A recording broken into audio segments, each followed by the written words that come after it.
In this video, we will show you how to change the alarm sound on your Galaxy S22. It's not a pleasant feeling to be woken up with a very loud sound. That's why if you rely on your Galaxy S22 to wake you up from your sleep, you better use an alarm sound that's pleasant to the ears, but loud enough for you not to miss your schedule. Here's how it's done. To begin, pull up the app drawer, look for clock and tap on it.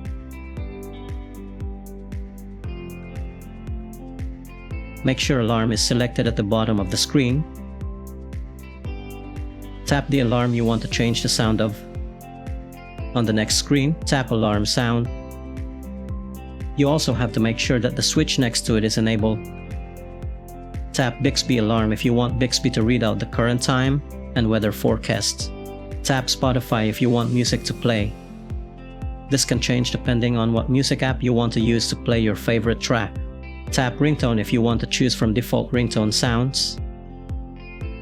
To adjust the volume of the alarm, drag the slider at the bottom of the screen. Drag it to the right to make it louder or to the left to make it weaker. You can do this to other alarms as well. And that's pretty much it. We hope this guide can help you. You may subscribe to our channel or click one of our videos to continue watching. Have a great day.